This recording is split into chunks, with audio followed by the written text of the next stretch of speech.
প্রিয় দর্শক, আজকে আমরা জানব নমরুদের ব্যাপারে, যে নিজেই নিজেকে খোদা বলে দাবি করেছিল। কিন্তু নমরুদ যখন নিজেকে খোদা বলে দাবি করেছিল, তখন তার পরিণতি কি হয়েছিল? এই নমরুদ কিভাবে ধ্বংস হয়েছিল? যখন মহান আল্লাহ তাআলার নবী হযরত ইব্রাহিম আলাইহিসসালাম নমরুদের নিকটে গিয়েছিলেন এবং তাদের মাঝে যখন বিবাদের সৃষ্টি হয়েছিল, তখন হযরত ইব্রাহিম আলাইহিসসালাম নমরুদকে কিভাবে প্রতিহত করেছিলেন, এবং যখন নমরুদ হযরত ইব্রাহিম আলাইহিসসালামকে আগুনে নিক্ষেপ করেছিল, তখন কি ঘটেছিল? এই সমস্ত প্রশ্নের উত্তর আমরা এই ভিডিওর মাধ্যমে জানতে পারব। তাই আজকের ভিডিওটি সম্পূর্ণরূপে দেখার অনুরোধ রইল। হযরত ইব্রাহিম আলাইহিসসালাম ইরাকের শহর ব্যাবিলনে জন্মগ্রহণ করেন। সেই সময় সমগ্র দুনিয়ায় নমরুদের বাদশাহী ছিল। নমরুদ ব্যাবিলন থেকেই তার বাদশাহী পরিচালনা করত। যেই চারজন বাদশাহ পুরো দুনিয়া শাসন করেছিল, নমরুদ তাদের মাঝে একজন ছিল। নমরুদ ছিল একজন জালিম বাদশাহ। সে শুধুমাত্র একজন জালিম বাদশাহী ছিল না, সে নিজেকে খোদা বলে দাবি করেছিল এবং তার রাজ্যের মানুষদেরকে জোরপূর্বক নিজের ইবাদত করতে বাধ্য করত। সেই সময় চারিদিকে ছিল কুফুর এবং শিরকের ছড়াছড়ি। সেই সময় হযরত ইব্রাহিম আলাইহিসসালাম মানুষকে মহান আল্লাহ তাআলার একত্ববাদের প্রতি আহ্বান করেছিলেন। এরই ধারাবাহিকতায় হযরত ইব্রাহিম আলাইহিসসালাম নমরুদের নিকট তাওহীদের দাওয়াত নিয়ে যান। মহান আল্লাহ তাআলা এই কথা সূরা বাকারার 258 নম্বর আয়াতে বর্ণনা করেছেন। মহান আল্লাহ তাআলা ইরশাদ করেন, আপনি কি ওই ব্যক্তিকে দেখেননি যে ইব্রাহিমের সঙ্গে তার রব সম্পর্কে বিতর্কে লিপ্ত হয়েছিল, যেহেতু মহান আল্লাহ তাআলা তাকে রাজত্ব দান করেছিলেন? যখন ইব্রাহিম আলাইহিসসালাম বললেন, আমার রব তিনি যিনি জীবন দান করেন ও মৃত্যু ঘটান, তখন নমরুদ বলল, আমিও তো জীবন দান করি এবং মৃত্যু ঘটাই। তখন ইব্রাহিম আলাইহিসসালাম বললেন, নিশ্চয়ই আমার আল্লাহ তাআলা সূর্যকে পূর্ব দিক থেকে উদয় করান, তুমি পারলে সেটাকে পশ্চিম দিক থেকে উদয় করে দেখাও, এবং মহান আল্লাহ তাআলা জালিমদেরকে হেদায়েত প্রদান করেন না। হযরত ইব্রাহিম আলাইহিসসালাম নমরুদকে অনেকভাবে বোঝানোর চেষ্টা করেও ব্যর্থ হলেন। আসলে ধ্বংস হওয়া যার অনিবার্য পরিণতি, সে হেদায়েতের পথে কেন আসবে? এই ঘটনার বেশ কিছুদিন পর মহান আল্লাহ তাআলার ইচ্ছায় নমরুদের রাজ্যে প্রচণ্ড খরার সৃষ্টি হল। কোনো বৃষ্টি হচ্ছিল না, সমস্ত শস্য শেষ হয়ে গিয়েছিল। সেই সময় নমরুদ যেই শস্যগুলো বেঁচেছিল সেগুলোকে নিজের কবজায় নিয়ে নেয়। যে ব্যক্তি তার কাছে শস্য চাইতে আসত, তাকে নমরুদ জিজ্ঞাসা করত, বলো তোমার রব কে? জবাবে যে শস্য চাইতে এসেছে সে বলত, আপনি আমার রব। এই কথা শুনে নমরুদ খুবই খুশি হয়ে তাকে শস্য দিয়ে দিত। এই ঘটনা জানতে পেরে হযরত ইব্রাহিম আলাইহিসসালাম নমরুদের নিকট শস্য চাইতে আসেন। তখন নমরুদ তাকে একই প্রশ্ন করে। জবাবে হযরত ইব্রাহিম আলাইহিসসালাম বললেন, আমার রব তিনি যিনি কারো মুখাপেক্ষী নন। তিনি এই পুরো দুনিয়ার সৃষ্টিকর্তা, সমস্ত আসমান ও জমিনের মালিক তিনি একমাত্র অধিপতি। আমার রব জীবন দেন এবং তিনি সবার মৃত্যু দান করেন। হে নমরুদ, তোমার জীবন এবং আমার জীবন আমার রবের হাতে, আমাদের মৃত্যু আমার রবের হাতে, আর এটাই চিরন্তন সত্য। আমার রব মাতৃগর্ভ থেকে শিশুর জন্ম দেন এবং সেই শিশুকে পরিপূর্ণ মানুষ রূপে তৈরি করেন, এবং তিনি আবার সেই পরিপূর্ণ মানুষকে মৃত্যু দিয়ে থাকেন। আমার রব পবিত্র এবং মহান। নিশ্চয় আমার রব কারো মুখাপেক্ষী নন, আর যে কারো মুখাপেক্ষী হয়ে থাকে সে আমার রব হতে পারে না।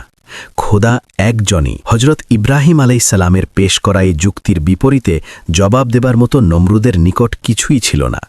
যেহেতু নমরুদ ছিল একজন বাদশাহ, তাই তার আশেপাশে মন্ত্রী, সৈন্য, উজির সব সময় থাকত, এবং নমরুদকে খোদা বলে মানার মতো অনেক লোকও ছিল। তাই এত লোকের সামনে নমরুদ হযরত ইব্রাহিম আলাইহিসসালামের যুক্তির বিপরীতে কোনো জবাব দিতে পারল না। তখন সে নিজের মান-সম্মান রক্ষা করার জন্য যুক্তিহীন কথা বলতে শুরু করল। সে বলল, আমিও জীবন দেই এবং আমিও মরণ দেই। হে ইব্রাহিম, তোমার কথা অনুসারে যে জীবন দেয় এবং মৃত্যুও দেয়, সেই হচ্ছে রব। এই কাজ আমিও করতে পারি। এবং এই কথাকে প্রমাণ করার জন্য নমরুদ দুইজন কয়েদিকে ডেকে আনে এবং তাদের মাঝে একজনকে মৃত্যুদণ্ড প্রদান করে এবং অন্যজনকে মুক্তি দিয়ে দেয় এবং বলে, দেখো, আমি যাকে মৃত্যুদণ্ড দিলাম তাকে আমি মৃত্যু দিলাম, এবং যাকে আমি মুক্ত করে দিলাম তাকে আমি নতুন জীবন দান করলাম। কি অদ্ভুত যুক্তি এই নমরুদের! এরপরেও সেখানে উপস্থিত সবাই নমরুদের এই অদ্ভুত যুক্তি মেনে নেয়, কারণ তারা শুরু থেকেই শুধুমাত্র নমরুদেরই ইবাদত করত এবং তাকে ভয় পেত। এর বিপরীতে হজরত ইব্রাহিম আলাইসাল্লাম তাকে অন্য একটি উপায় বলে দেন। তিনি এরশাদ করেন, হে নমরুদ, পারলে তুমি সূর্যকে সকালে উদিত হবার জায়গায় সন্ধ্যায় উদিত করে দেখাও। তুমি একজন মিথ্যা আল্লাহর দাবিদার। তুমি পারলে এই ছোট্ট কাজটি করে দেখাও। সূর্য সর্বদা তার নিয়মে উদিত হচ্ছে এবং অস্ত যাচ্ছে। তুমি শুধুমাত্র এই সূর্যকে সকালের বদলে সন্ধ্যায় উদিত করে দেখাও। এই কথা শুনে নমরুদের কথা বন্ধ হয়ে গেল এবং তার মুখ থেকে আর কোনো কথা বের হল না। তার মতো নাদান জালিম বাদশার কাছে আর কিছুই করার ছিল না। এবার নমরুদ বলল, ইব্রাহিম, তুমি এখান থেকে চলে যাও। আমার কাছে তোমার জন্য কোনো শস্য নেই। তুমি সেই রবের কাছে শস্য চাও যার ইবাদত তুমি করো। এরপর ইব্রাহিম আলাইসাল্লাম সেখান থেকে খালি হাতে ফেরত আসেন এবং তিনি আসার সময় একটি টিলার কাছে পৌঁছান এবং সেখানে দেখতে পান একটি থলে পড়ে রয়েছে। তিনি সেই থলেটি সেখান থেকে তুলে ঘরে চলে আসেন। তিনি ঘরে ফিরে যখন আরাম করছিলেন, তখন তার স্ত্রী হজরত সারা আলাইসাল্লাম তার জন্য খাবার নিয়ে আসেন। খাবার দেখে হজরত ইব্রাহিম আলাইসাল্লাম তার স্ত্রী হজরত সারা আলাইসাল্লামকে জিজ্ঞাসা করলেন, তুমি এই খাবার কোথায় পেলে? জবাবে হজরত সারা আলাইসাল্লাম জবাব দিলেন, কেন, আপনিই তো থলেতে করে অনেকগুলো শস্য নিয়ে এসেছিলেন। এই কথা শুনে হজরত ইব্রাহিম আলাইসাল্লাম বুঝতে পারলেন এটি মহান আল্লাহ তাআলার অসীম কুদরত এবং তিনি এই রিজিকের ব্যবস্থা করেছেন। হজরত ইব্রাহিম আলাইসাল্লামকে শৈশবকালেই মহান আল্লাহ তাআলা কালেমার শিক্ষা দিয়েছিলেন। তিনি একদম ছোট থেকেই মূর্তি পূজার বিরোধী ছিলেন। এই দুনিয়ার সমস্ত সৃষ্টিকে তিনি দেখেই বুঝে গিয়েছিলেন এই সমস্ত আসমান এবং জমিনের সৃষ্টিকর্তা শুধুমাত্র একজন, যার কোনো শরিক নেই। মহান আল্লাহ তাআলা হজরত ইব্রাহিম আলাইসাল্লামকে এইভাবেই শিক্ষা দিয়েছিলেন এবং তিনি নিশ্চয়ই বিশ্বাসীদের অন্তর্ভুক্ত ছিলেন। প্রথম দিকে হজরত ইব্রাহিম আলাইসাল্লাম যখন রাত দেখতেন, সেখানে একটি নক্ষত্র জ্বলজ্বল করত। এই নক্ষত্র দেখে তিনি বলতেন, এটাই আমার রব। কিন্তু যখন সেই নক্ষত্র ডুবে গেল, তিনি বললেন, যা অস্ত যায় সেটি আমার রব হতে পারে না। যখন তিনি চাঁদকে দেখতে পেলেন, তিনি বললেন, এটাই আমার রব। কিন্তু যখন চাঁদ অস্ত গেল, আমার রব যদি আমাকে হেদায়েত না করেন, তবে আমি গোমরাহীদের অন্তর্ভুক্ত হয়ে যাব। এরপর তিনি যখন সূর্যকে দেখলেন, তিনি বললেন, এটাই আমার রব। কিন্তু দিন শেষে সেটিও অস্ত চলে গেল। এবার তিনি তার কওমকে বললেন, হে আমার কওম, তোমরা যাকে তোমাদের রব বলে মনে করছো, আমি তাদের সবাইকে অস্বীকার করছি। আমি তো নিজেকে সেই রবের সামনে সমর্পণ করেছি, যিনি এই আসমান এবং জমিনের সৃষ্টিকর্তা।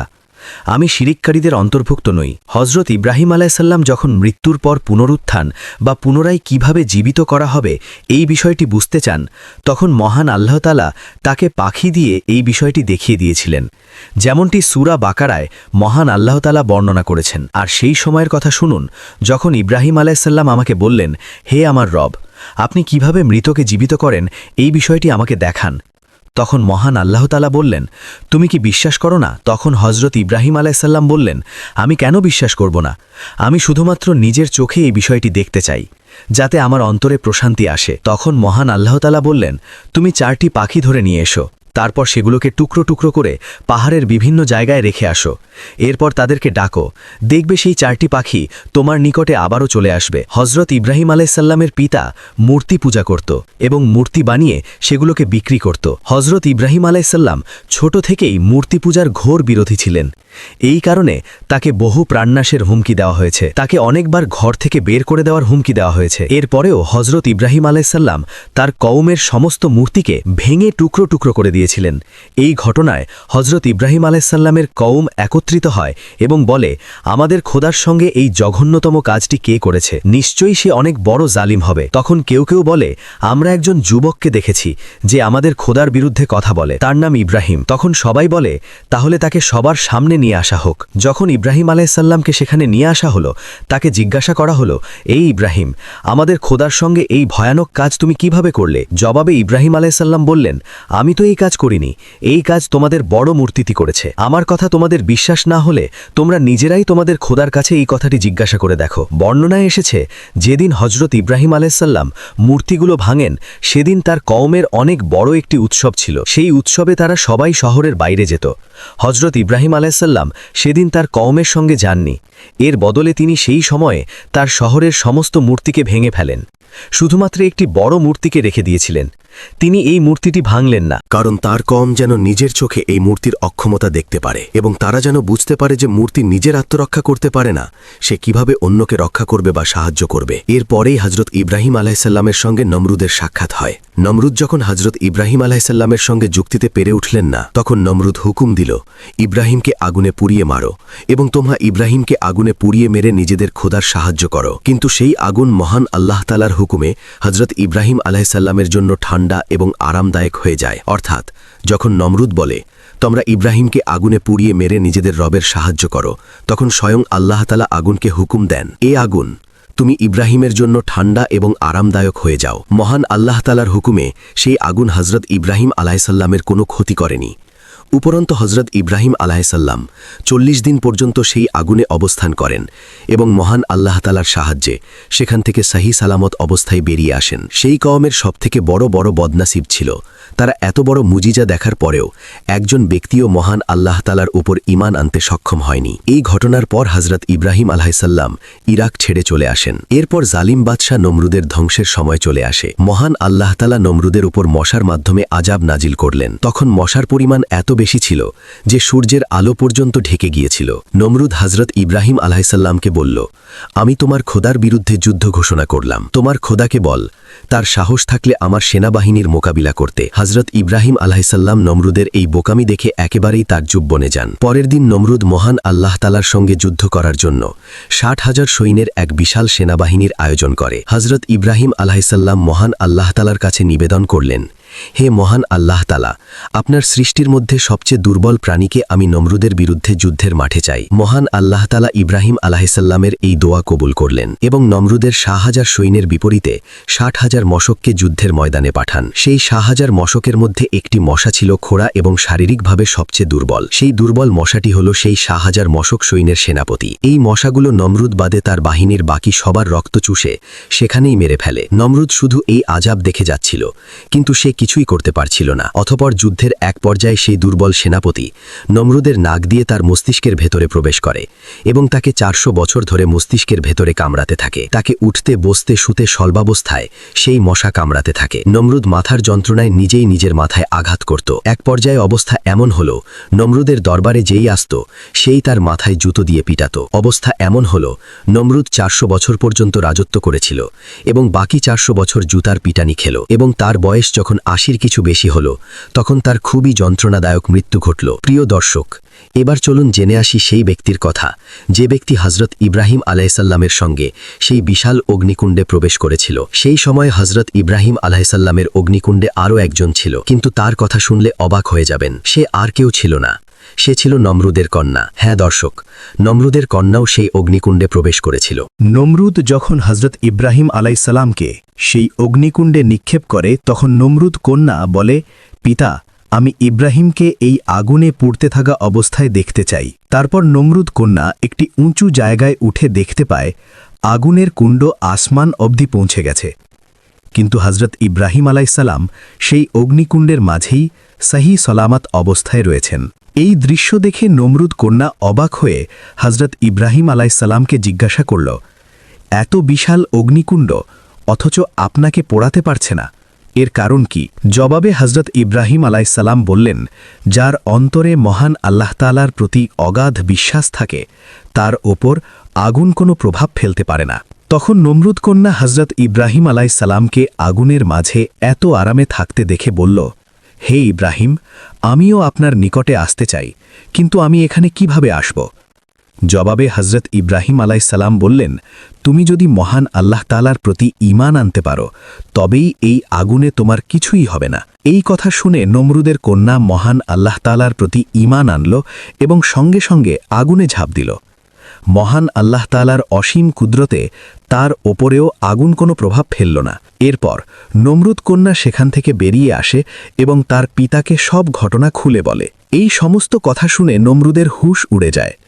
সে প্রথমে অনেক ভালোভাবে তার কন্যাকে বোঝাতে শুরু করে, কিন্তু এতে কোনো কাজ হয় না। এরপর নমরুদ হুমকি দেয়, তুমি যদি ইব্রাহিমের ধর্ম ত্যাগ না করো তবে তোমার জন্য ভয়াবহ শাস্তির ব্যবস্থা করব কিন্তু নমরুদের এই হুমকিতেও নমরুদ কন্যা ইসলাম ত্যাগ করল না এবং এই কারণে নমরুদ তার কন্যার উপর ভয়ানক জুলুম করতে শুরু করে এরপর মহান আল্লাহ তাআলার হুকুমে হজরত জিব্রাইল আলাইসাল্লাম নমরুদের কন্যাকে সেখান থেকে উদ্ধার করে হজরত ইব্রাহিম আলাইসাল্লামের নিকটে নিয়ে আসেন প্রিয় দর্শক রেবাত অনুযায়ী নমরুদ যখন হজরত ইব্রাহিম আলাইসাল্লামকে সেই অগ্নিকুণ্ডে নিক্ষেপ করেছিল সেই অগ্নিকুণ্ডের ওপর দিয়ে একটি পাখি কয়েকবার চক্কর দিতে লাগল সে একবার আসে আবার চলে যায় এবং আবার ফেরত আসে এভাবেই সে অগ্নিকুণ্ডের ওপর ঘুরতে থাকে কেউ তাকে জিজ্ঞাসা করল হে পাখি তুমি এখানে কি করছো জবাবে মহান আল্লাহ তাআলার কুদরতে সেই পাখি বলল আমি আমার ঠোঁটের সাহায্যে পানি নিয়ে এসে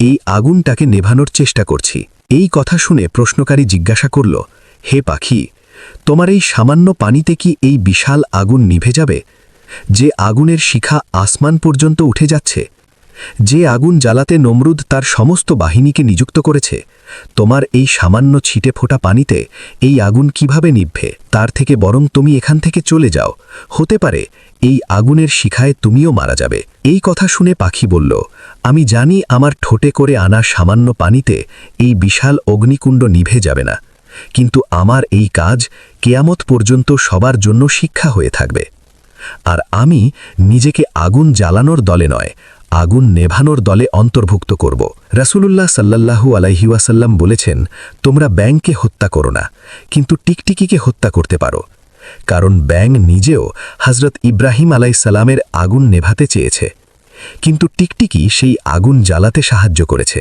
ইবনে আব্বাস রাদিয়াল্লাহু তাআলা আনহু বর্ণনা করেন যখন হযরত ইব্রাহিম আলাইহিসসালামকে আগুনে নিক্ষেপ করা হলো তিনি বললেন আমার জন্য আমার আল্লাহ তাআলাই যথেষ্ট আর তিনি শ্রেষ্ঠ বিচারক এছাড়া যখন হযরত ইব্রাহিম আলাইহিসসালামকে আগুনে নিক্ষেপ করা হলো সেখানে হযরত জিব্রাইল আলাইহিসসালাম আসেন এবং তিনি বলেন হে ইব্রাহিম তুমি কি তোমার রবকে কোনো প্রশ্ন করতে চাও জবাবে ইব্রাহিম আলাইহিসসালাম বলেন আমার অবস্থা আমার থেকে আমার রবই ভালো জানেন আমার কোনো প্রশ্ন নেই একটি বর্ণনা এসেছে যখন ইব্রাহিম আলাইহিসসালামকে আগুনে নিক্ষেপ করা হয়েছিল তখন তার বয়স ছিল মাত্র 16 বছর আবার কোথাও কোথাও এসেছে তার বয়স ছিল ২৬ বছর এরপর যখন নমরুদ তার মহল থেকে এসে দেখে হযরত ইব্রাহিম আলাইহিসসালাম সহি সালামত অবস্থায় রয়েছেন তখন নমরুদ বলে তোমার রব খুবই ভালো আমি তোমার রবের জন্য ২,০০০ উট কুরবানি দেব যদিও এই কথার কোনো সত্যতা পাওয়া যায় না